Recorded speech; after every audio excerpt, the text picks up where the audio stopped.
विद्यार्थी मित्रांनो नमस्कार. परवा आपण an encounter of a special kind या सब युनिट नंबर 1.2ला सुरुवात केली. या सब युनिटवरती काम करत असताना नेहमीप्रमाणे आपण सुरुवातीला वॉर्मिंग अप ॲक्टिव्हिटीजवरती आपण काम केलं. याच्यामध्ये आपण चिटचाट सेशनच्या अंतर्गत चित्रामध्ये जे काही दिसतंय त्या चित्राबद्दल आपण आपलं ऑब्झर्वेशन आपण मांडलं. त्यानंतर वॉर्मिंग अपमध्ये अजून एक ॲक्टिव्हिटी आहे की ज्याच्यामध्ये आपण सेंटेन्सेस विथ देअर पिक्चर्स ते आपण मॅचिंगचं काम आपण केलं. अशा पद्धतीनं वॉर्मिंग अप ॲक्टिव्हिटी आपण कंप्लीट केली होती. आता आपण an encounter of a special kind हा टेक्स्ट आपण आज वाचणार आहे, समजून घेणार आहे. Page number 8 and page number 9 या दोन पेजवरती आपण थोडंसं आज बोलणार आहोत आणि हा टेक्स्ट समजून घेणार आहोत. याची पार्श्वभूमी काय आहे, याच्यामध्ये असलेल्या प्लॉटबद्दल आपण माहिती घेणार आहोत. याच्यामध्ये असलेल्या मध्यवर्ती स्टोरीबद्दल आपण जाणून घेणार आहोत. त्याच्याबरोबर या टेक्स्टमध्ये असणारे काही नवीन शब्द आपण अभ्यासणार आहोत. तर विद्यार्थी मित्रांनो, मला वाटतं की हा व्हिडिओ आपल्याला नक्कीच हेल्पफुल होईल. आपण या व्हिडिओप्रमाणे या टेक्स्टचं वाचन करावं आणि टेक्स्टबद्दल आपण समजून घेऊया. An encounter of a special kind. My father was a medical professional working for a private company in Raniganj in West Bengal. The officers of the company were housed in individual bungalows inside a large campus. लेखक आपल्या वडिलांबद्दल सांगतोय. ते medical professional होते असं लेखक म्हणतो. Medical professional याचा अर्थ ते डॉक्टर असतील, कदाचित मेडिकल स्टाफ म्हणून काम करत असतील, किंवा मेडिकल क्षेत्राशी संबंधित म्हणजेच वैद्यकीय क्षेत्राशी संबंधित कोणत्या ना कोणत्या तरी पदावरती ते काम करत असावेत अशी आपल्याला माहिती हा लेखक देतोय. अर्थात हे जे त्यांचं काम होतं ते वेस्ट बेंगॉल या राज्यामधल्या राणीगंज इथं ते त्यांचं काम होतं आणि ते एका प्रायव्हेट कंपनीमध्ये काम करत होते. The officers of the company were housed in individual bungalows inside a large campus. या कंपनीमध्ये काम करत असणारे जे अधिकारी वर्ग होता, या अधिकारी वर्गाची राहण्याची व्यवस्था इंडिव्हिज्युअल बंगलोजमध्ये करण्यात आलेली होती. म्हणजे प्रत्येकाला वैयक्तिक असा बंगलो दिला होता आणि त्यांची जी कॉलनी होती, त्यांचा जो कॅम्पस होता, परिसर होता, तो खूप मोठा परिसर होता. या खूप मोठ्या परिसरामध्ये या अधिकाऱ्यांची राहण्याची व्यवस्था करण्यात आलेली होती. Our house was in corner of the campus. या कॅम्पसमध्ये एका कोपऱ्यामध्ये एका बाजूला आमचं घर होतं. The officers club was adjacent to the boundary wall of our garden. Adjacent near.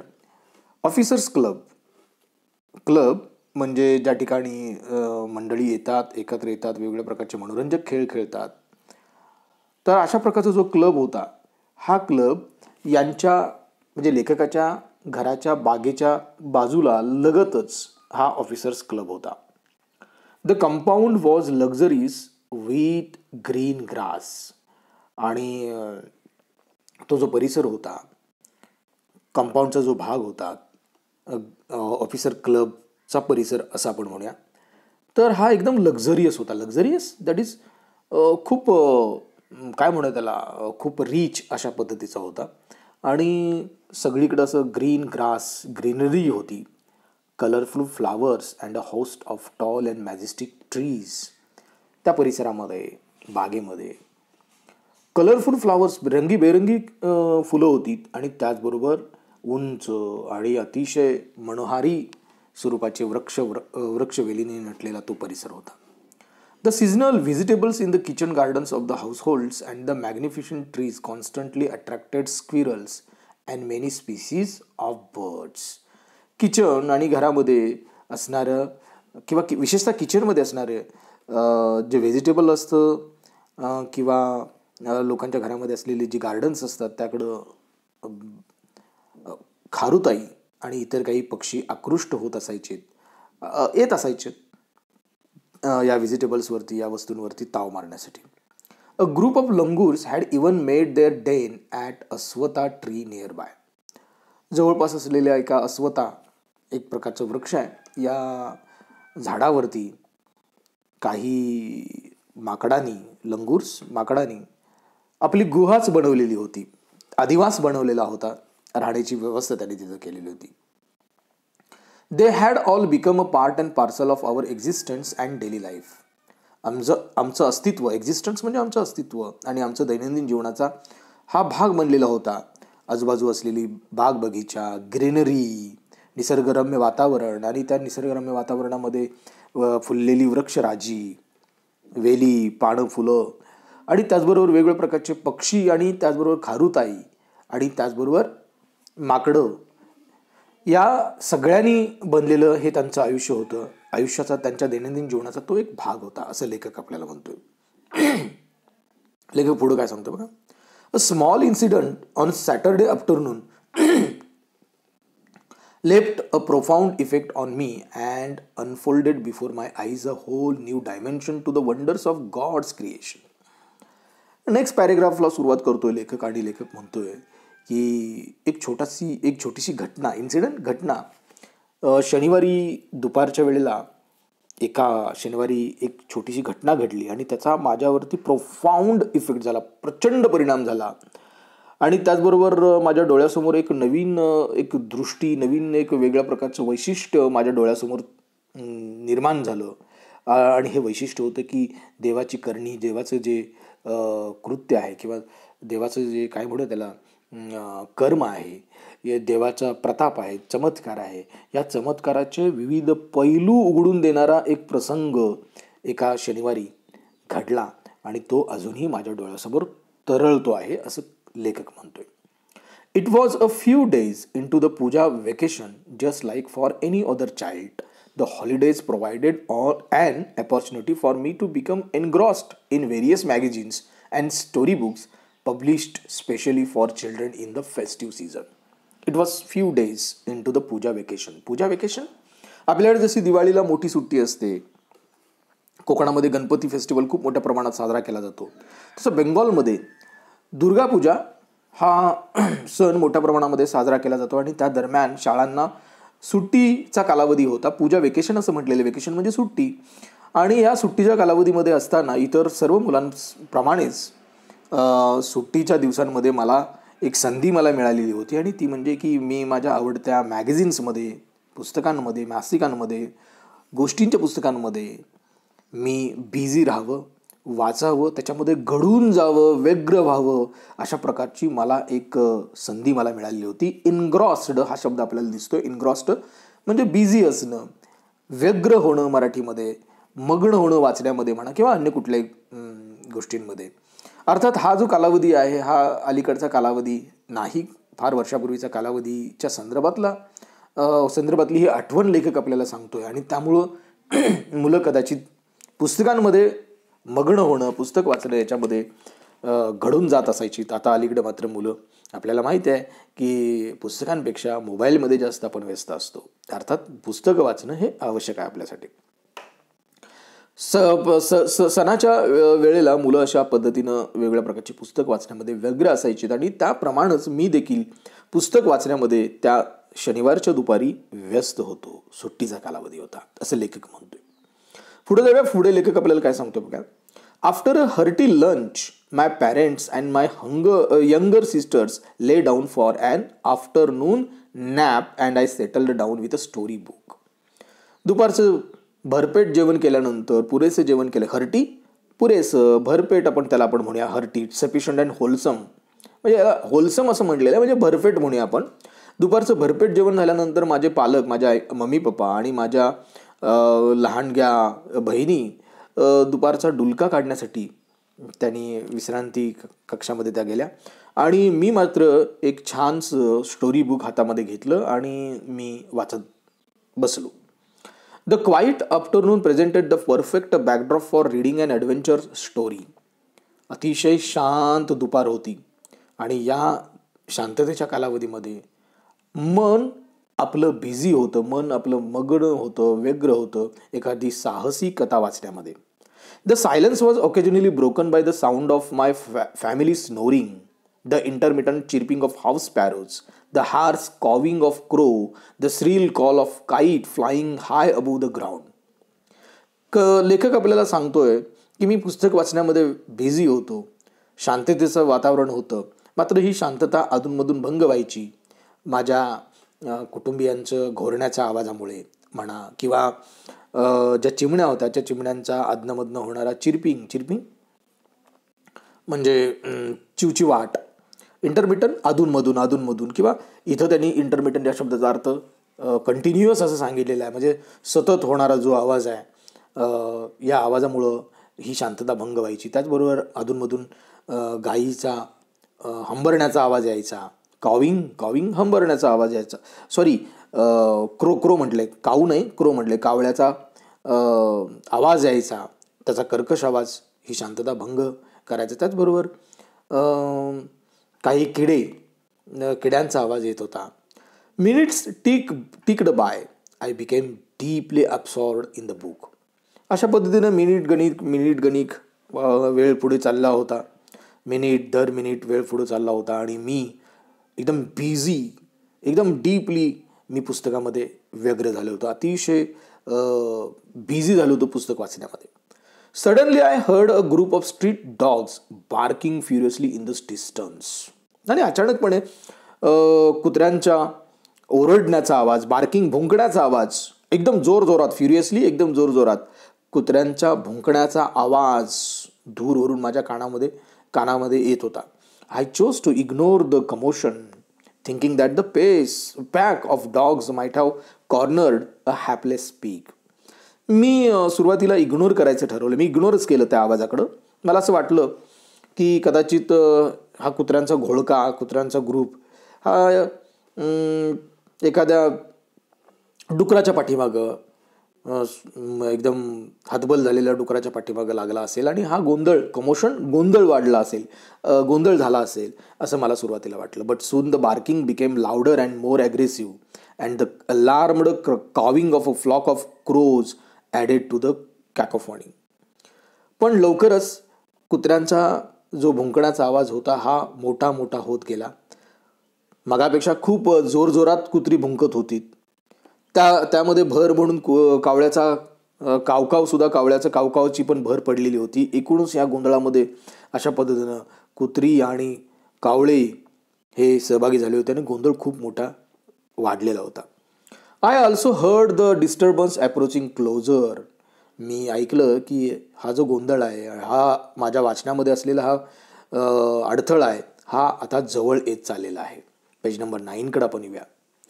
Curiosity got the better of me. Curiosity, उत्सुकता, माझ्या मनामध्ये उत्सुकता निर्माण झाली आणि उत्सुकता इतकी निर्माण झाली की त्यामुळे मी माझ्या मनाचा ताबा त्या उत्सुकतेने घेतला. अर्थात लेखक त्यावेळेला लहानगाच लेखक असेल आणि आपल्याला माहिती आहे की लहान मुलं उत्सुकतेपोटी अनेक प्रश्नांची सरबत्ती करत असतं मोठ्यांवरती. अनेक प्रश्न त्याला पडतात आणि अनेक प्रश्न विचारतात लहान मुलं, हे का ते का. उत्सुकतेपोटी त्यांच्या मनामध्ये अनेक प्रश्न निर्माण होतात. लेखकाला देखील अशाच पद्धतीची उत्सुकता निर्माण झाली. कुत्री का भुंकतायत, कावळ्याचा का आवाज येतोय, का एवढा गोंधळ चाललाय, आणि मग त्याच्या मनावरती ही उत्सुकतेने ताबा मिळवला. Leaving the book aside I rushed to the veranda to see what was going on. मी पुस्तक बाजूला ठेवलं आणि मी वरांडामध्ये पळत गेलो. मला बघायचं होतं की काय नेमकं चाललंय तिथं, कसला गोंधळ आहे, का ओरडतात, कुत्री भुंकतात काय, हे बघण्यासाठी मी पळतच वरांडामध्ये गेलो. I glanced towards the roof of the club house and saw something horrible. मी एक दृष्टिक्षेप टाकला जवळपास. माझं लक्ष ऑफिसर्स जे क्लब हाऊसचं जे वरचं छप्पर होतं त्या छपराकडं माझं लक्ष गेलं आणि मला एकदम हॉरिबल दृश्य तिथं बघायला मिळालं. भयानक दृश्य मला तिथं बघायला मिळालं. हॉरिबल, भयंकर, भयानक. A big male langur, apparently the leader of its group, was holding a baby langur in his hands and mercilessly biting it all over with a definite intent to kill. मला तिथं दिसलं की एक मोठाच्या मोठा नर जे माकड होतं त्या माकडानं, अर्थात ते त्या माकडांच्या ग्रुपचा म्होरक्याच असेल, त्यानं एक माकडाचं एक पिल्लू त्यानं हातामध्ये घेतलं होतं आणि अतिशय मर्सिलेसली कुठलीही दयामया न दाखवता अतिशय क्रुद्ध होऊन ते त्या बेबी लंगूरला म्हणजे त्या लहानग्या पिल्लाला ते सगळीकडे त्याचं अंग ओरबाडून काढत होतं आणि चावत होतं. आणि अर्थातच त्याचा उद्देश दिसत होता की त्या लहान पिल्ल्याला ठार मारणं. The helpless mother of the baby and other lesser members of the langur group were scattered on the roofs of the building nearby watching the baby being killed. त्या पिल्लाची आई आणि इतर सदस्य, त्या माकडांच्या ग्रुपमधले इतर सदस्य हे सगळेजण पसार झालेले होते. आजूबाजूच्या बिल्डिंगवरच्या छपरावरती जाऊन बसलेले होते आणि अतिशय हतबल होऊन हे सगळं दृश्य पाहत होते. नर त्या टोळीचा म्होरक्या त्या पिल्लाला ठार मारत आहे, त्या पिल्लाला मारतोय हे दृश्य बघण्यावाचून त्यांच्याकडे दुसरा कुठलाही पर्याय राहिलेला नव्हता. त्या म्होरक्याला थांबवण्याची ताकद इतर कुठल्याही सदस्यामध्ये नसेल म्हणून तर ती अशा पद्धतीने हतबल होऊन बघत बसलेले होते. I recalled the terrible custom in the animal clan according to which a dominant male usually does not allow other male baby or adult to survive within its group. हे दृश्य बघितल्यानंतर चटकर माझ्या डोक्यामध्ये एक भयंकर टेरिबल अतिशय भयंकर अशी एक प्रकारची परंपरा जी प्राणी जगतामध्ये आढळते. ॲनिमल क्लान प्राणी जगत म्हणूया किंवा प्राण्यांच्या काय म्हणत त्याला प्राण्यांच्या वंशामध्ये आपल्याला बघायला मिळते. ती मला आठवली असं लेखक म्हणतोय. तो म्हणतोय की प्राणी युजली डॉमिनंट मेल त्या ग्रुपमधला काय करतो, डॉमिनंट म्हणजे वर्चस्व असलेला जो म्होरक्या असलेला जो मेल असतो, नर जातीचा जो म्होरक्या असतो तो जनरली आपल्या ग्रुपमध्ये दुसरा कुठला पुरुष जातीचा किंवा नर जातीचं पिलू ते काय म्हणत त्याला जगू देत नाही, त्याला ठार मारून टाकतं. आणि ही एक प्राणी जगतामधली असलेली ही एक परंपरा, त्या परंपरेबद्दल मला त्याची आठवण झाली. Without losing any time I gathered a stout stick in one hand and hurled a piece of stone at the marauding langur. मी मागचा पुढचा कुठलाही विचार केला नाही आहे. अजिबात टाईम न वेस्ट करता मी हातामध्ये एक कडक अशी काठी घेतली, एक जड काठी हातामध्ये घेतली एका हातामध्ये आणि दुसऱ्या हातामध्ये एक दगड घेतला आणि तो दगड मी फेकून मारला. हर्ल HURLED हर्ल म्हणजे फेकून मारला. ॲट द मराउडिंग लंगूर. तो जो नर जो होता जो आपल्या जो त्या ग्रुपमधल्या एका पिलाला मारत होता त्या नराला घाबरवण्यासाठी मी एक दगड हातामध्ये घेतला आणि तो त्याच्याकडे फेकला, मारला. The langur was so infuriated that it hardly took any notice of my assault. तो जो नर म्होरक्या जो होता तो इतका क्रुद्ध झाला होता. इन्फ्युरिएटेड INFURIATED इन्फ्युरिएटेड क्रुद्ध होणे. तो इतका क्रुद्ध झाला होता की त्यानं माझ्या असॉल्टकडं म्हणजे मी जे त्याच्यावरती जो हल्ला चढवला दगडाच्या पद्धतीनं दगडाच्या रूपानं त्याच्याकडे त्यानं अजिबात लक्ष दिलं नाही. But then I started throwing more stones. पण मी नंतर अधिकाधिक दगड त्याच्या अंगावरती फेकायला सुरुवात केली. The dogs on their part raised their pitch of cry. कुत्र्याने देखील त्यांनी त्यांच्या भुंकण्याचा आवाज वाढवला. The changed circumstances and the sudden unexpected attack from unknown quarters forced the langur to drop the baby from the sloping roof over the veranda. आता हे बदललेलं वातावरण बघितलं त्या नरानं आणि त्याचबरोबर त्याला अपेक्षित नव्हतं असं कुठून तरी आपल्यावरती हल्ला कोणतरी करेल म्हणून. कुत्र्याच्या भुंकण्याचा आवाज आणि लेखकांना त्याच्यावरती दगडाचा जो मारा चालू केलेला आहे हा त्याच्यासाठी एक अनपेक्षित अशा प्रकारचा हल्ला होता आणि त्याच्यामुळं त्याला हे सगळं अनपेक्षित होतं आणि तो घाबरला असेल कदाचित. आणि मग त्यानं काय केलं की त्या आपल्या हातामध्ये असलेलं ते माकडाचं पिल्लू त्यांच्याच ग्रुपमधलं ते त्यानं सोडून दिलं. ते घराच्या अशा वरच्या कोपऱ्याला डोकाला बसलेलं होतं आणि आपल्याला माहिती आहे की कौलारू घराच्या दोन्ही बाजूला असा स्लोप असतो, उतार असतो. त्या उतारावरनं त्या पिल्ल्याला त्यानं सोडून दिलं बरं का. वरांड्याच्या वरती असलेलं जे छप्पर होतं त्या छप्परावरनं त्यानं ते पिल्लू सोडून दिलं. The baby was listless and appear to be dead. ते पिल्लू खाली पडलं वरांड्यामध्ये. ते पिल्लू लिसलेस झालं होतं. लिसलेस अजिबात त्याची कुठल्याही प्रकारची हालचाल नव्हती, लिस्टलेस झालं होतं, त्याच्यामध्ये कुठलं जिवंतपणाचं लक्षण जाणवत नव्हतं, जणू ते मृत्युमुखी पडले अशा प्रकारचं दिसत होतं. As its body started to slide down, the excitement of the pack of dogs grew manifold at the prospect of good kill and meal. हे बेबी लेखक आपल्याला सांगतोय की जेव्हा त्या नर म्होरक्यानं जेव्हा त्या पिल्लाला खाली फेकून दिलं त्यावेळी ते गणगळत खाली येत होतं छपरावरनं. त्याच्या अंगामध्ये जीव कुठला राहिलेला नव्हता, मृतप्राय झालेलं होतं. मगाशी मी म्हटलं वरांड्यामध्ये ते पडलं, परंतु त्याच्या आधी वरांड्यामध्ये पडायच्या आधी जेव्हा ते छपरावरनं घरंगळत खाली येत होतं त्यावेळेला कुत्र्यांनी आपला आवाज वाढवला. कुत्र्यांना असं वाटत होतं की आता आपल्याला एक छानपैकी पार्टी मिळणार आहे, चांगलं काहीतरी खायला मिळणार आहे आणि आपल्याला चांगली शिकार आपल्या वाटायला येणार आहे.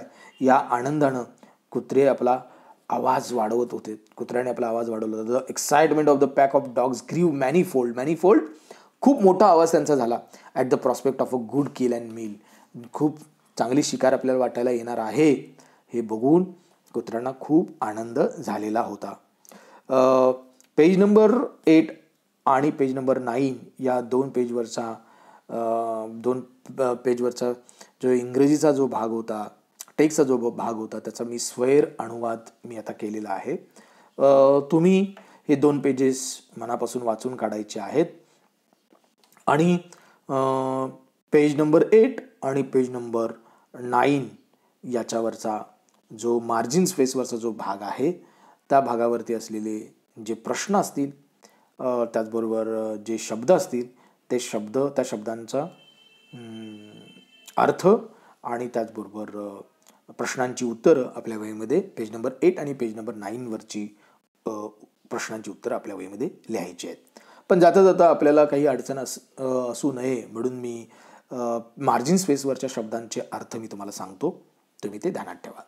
एनग्रॉस्ड, ऑक्युपाईड इन, बिझी असणं, मग्न असणं, व्यस्त असणं, व्यग्र असणं, पुस्तक वाचण्यामध्ये व्यस्त असणं वगैरे वगैरे. अनफोल्डेड, स्पष्ट होणे, दृष्टीगोचर होणे, समोर येणे, नजरेसमोर येणे, अनफोल्डेड या शब्दाचा अर्थ आहे. न्यू डायमेन्शन, न्यू फॅक्टर म्हणजे एक नवीनच वैशिष्ट्य डोळ्यासमोर येणं. हर्टी, पुरेसं, भरपेट याही अर्थानं तो शब्द वापरला जातो. इंटरमिटंट, इथं त्याचा अर्थ फ्रिक्वेंट असा दिला आहे, सतत होणारा आवाज. याचा दुसरा एक अर्थ असू शकतो म्हणजे अधूनमधून होणारा आवाज. श्रील, कर्कश आवाज. कमोशन, गोंधळ. हॅपलेस, दुर्दैवी. कॉकोफोनी, कर्कश आवाज. हे पेज नंबर 8 वरचं झालं. आता पेज नंबर 9 वरच्या शब्दांबद्दल आपण जरा बघूया. गॉट द बेटर ऑफ म्हणजे मनाचा ताबा घेणं. मर्सिलेसली, एकदम दुष्टपणे, निर्दयीपणे. क्लॅन, खूप मोठी फॅमिली, इथं त्याचा अर्थ दिलेला आहे, प्राणी जगत आपण त्याला म्हणूया. डॉमिनंट, पॉवरफुल म्हणजे ज्याचं वर्चस्व आहे असं. स्टाउट, हेवी, जड. हर्ल, फेकून देणे. मराउडिंग म्हणजे काहीतरी अटॅक करण्यासाठी काहीतरी शोध घेणं असा त्याचा अर्थ आहे. असॉल्ट, अटॅक, हल्ला. लिसलेस, अजिबात ताकद नसणे. स्लाइड डाऊन, मूव डाऊनवर्ड म्हणजे घरंगळत येणे. मनीफोल्ड किंवा मॅनिफोल्ड, अधिकाधिक. प्रॉस्पेक्ट, फ्युचर बेनिफिट म्हणजे प्रॉस्पेक्ट म्हणजे फ्युचर बेनिफिट म्हणजे भविष्यकालीन फायदा म्हणूया आपण त्याला. तर मित्रांनो, आता आपण पेज नंबर 8 पाठ्यपुस्तकामधलं, कोर्सबुकमधलं पेज नंबर 8 आणि पेज नंबर 9 या 2 पेजेसचा आपण अभ्यास केला. आपण समजून घेतलं नेमकं त्याच्यामध्ये आपल्याला काय सांगितलंय, नेमकं या कथेमध्ये काय आलेलं आहे हे समजून घेतलं. तुमच्या बेटर अंडरस्टँडिंगसाठी मी तो दोन्ही पेज मी आपल्याला ट्रान्सलेट करून दिलेले आहेत. तुम्ही हा व्हिडिओ ऐका, हा टेक्स्ट वाचा आणि टेक्स्टवरच्या मार्जिन स्पेसिसवरच्या प्रश्नांची उत्तरं आणि शब्दांचे अर्थ आपल्या वहीमध्ये लिहा. धन्यवाद. थँक्यू.